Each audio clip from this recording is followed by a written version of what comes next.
എല്ലാവർക്കും നമസ്കാരം. കുറേ ദിവസമായിട്ട് എന്നോട് ഒരു അനുഭവം പറയാൻ പറഞ്ഞ ചേച്ചിയുടെ അനുഭവം ഞാൻ എടുത്തിട്ടുണ്ട്. അപ്പം വായിച്ച് നോക്കുമ്പോൾ എന്താ സംഭവം എന്ന് വെച്ച് കഴിഞ്ഞാൽ ടൈപ്പ് ചെയ്ത് അയച്ചപ്പോൾ ടൈപ്പിങ്ങിൽ ഒരുപാട് മിസ്റ്റേക്ക് വന്നിട്ടുണ്ട്. അതുകൊണ്ട് തന്നെ എനിക്ക് കാര്യമായിട്ട് നടുക്കൊന്നും ചില വാക്കുകളൊന്നും ഒരു പിടുത്തവും കിട്ടുന്നില്ല ഏതാണ് എന്നുള്ളതൊന്നും. അപ്പോൾ ഞാനിത് പറയുകയാണ്. എന്തായാലും നല്ല രസമുണ്ടായിരുന്നു കേൾക്കാൻ.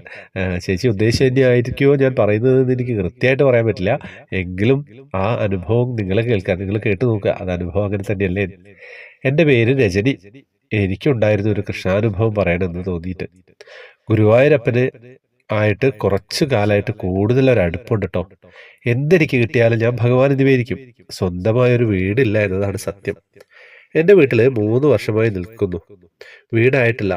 ഇവിടെ ഒരു ഷോക്കേഴ്സ് ആണ് ഞാൻ വിളക്ക് കത്തിച്ചിരുന്നത്. ഷോക്കേസിൽ നിന്നായിരിക്കും നേദ്യം വെച്ചിരുന്നതും. അപ്പോൾ അവിടെയൊക്കെ പൊളിച്ചു പണിയാൻ അതെല്ലാം പൊളിച്ചു കളഞ്ഞ് വിളക്ക് വെക്കാൻ ഒരു സ്ഥലമില്ലാതെ വിഷമിച്ചിരിക്കുകയായിരുന്നു. അപ്പോഴടുത്ത മുരുകസ്വാമിയുടെ ദേവിയിലുള്ള അമ്പലത്തിൽ പോയി പുഷ്പാഞ്ജലി എഴുതാൻ ഇരിക്കാൻ പറ്റുമോ എന്ന് ചോദിച്ചു. എഴുതാനിരിക്കാൻ ടോക്കൺ എഴുതാനിരിക്കാനായിരിക്കും. അമ്പലത്തിലുള്ള ഏട്ടൻ ഒരുപാട് സന്തോഷം തോന്നി. മനസ്സിൽ നാമം ചൊല്ലാൻ ഒരു വഴിയില്ലാതെ ഇരിക്കുകയായിരുന്നു. ഭഗവാനോട് ഞാൻ ഒരു ദിവസം പറഞ്ഞു, എനിക്ക് സ്വന്തമായിട്ടൊരു കൃഷ്ണവിഗ്രഹം കിട്ടുമോ? എനിക്ക് ഒന്ന് കട്ടശ ആ, ആ, വിഗ്രഹം കിട്ടുമോ എന്ന്. എനിക്കൊന്ന് കെട്ടിപ്പിടിച്ച് ഒന്ന് കരയാൻ, ഒന്ന് നെഞ്ചിൽ ചാർത്താൻ. ഇതെല്ലാം എൻ്റെ പൊന്നു ഗുരുവായൂരപ്പൻ കേട്ടു എന്ന് തോന്നുട്ടോ. അമ്പലത്തിൽ എഴുതാൻ പോയി തുടങ്ങി ദിവസങ്ങളായി. ഞാൻ അവിടെ ഇരുന്ന് നാമം ജപിക്കും. 7 മണിക്ക് പോയി 9 മണിയാകുമ്പോൾ തിരിച്ചു വരും ട്ടോ. മുരുകന്റെ ഷഷ്ടിയുടെ അന്ന് ഞാൻ അമ്പലത്തിൽ പോയപ്പോൾ അതാ അവിടെ ഒരു കൃഷ്ണവിഗ്രഹം. ഞാൻ ആകെ ഞെട്ടിത്തിരിച്ചു ട്ടോ. എന്താണ് ചെയ്യേണ്ടതെന്ന് എനിക്കറിയില്ല. കരയണോ ചിരിക്കണോ സന്തോഷിക്കാനോ ഒന്നും അറിയാത്ത അവസ്ഥ ട്ടോ. ആദ്യം ഭഗവാനെ എടുത്ത് നെഞ്ചോട് ചേർത്ത് ഞാൻ ചോദിച്ചു, കണ്ണാ, എവിടെ നിന്ന് നീ വന്നു? ആരാ നിന്നെ ഇവിടെ കൊണ്ടുവച്ചത്? അങ്ങനെ ഒരുപാട് ചോദ്യങ്ങൾ. ഒരുപാട് ഉമ്മ വെച്ചു. ഇതെല്ലാം കൊണ്ട് ഒരു മോൻ അവിടെ നിന്ന് ഇറങ്ങി. അവനോട് ചോദിച്ചു, ആരാ ഇവിടെ ഇത് വെച്ചത്? അപ്പോൾ അവർ പറഞ്ഞു, ഞാനാണ്. അത് അവിടെ ഇരിക്കട്ടെ, എൻ്റെ മേശപ്പുറത്ത് ഇരുന്നോട്ടെ എന്ന് പറഞ്ഞു. നേദ്യം കൊടുത്തു. നാമം ചൊല്ലുന്നു. സ്വന്തമായ ഓരോ കൃഷ്ണവിഗ്രഹം കിട്ടി.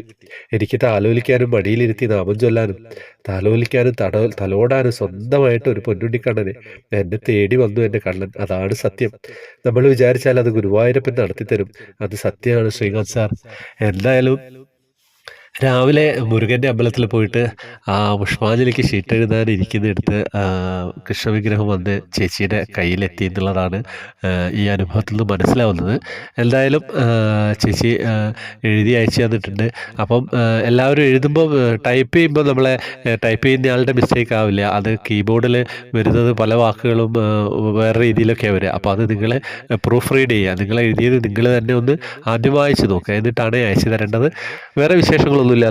ഈ ദിവസം നല്ല മഞ്ഞാണ്, ഒരു രക്ഷയില്ല. എനിക്കാണെങ്കിൽ ജലദോഷം തലവേദനയൊക്കെ ആയിട്ട് അങ്ങനെ പ്രശ്നമാണ്. മകനും ഗോവിന്ദന് ഹോസ്പിറ്റലിൽ കൊണ്ടുപോകാൻ വരിക അതൊക്കെയാണ് കുറേ ദിവസങ്ങളായിട്ട് നടക്കുന്നത്.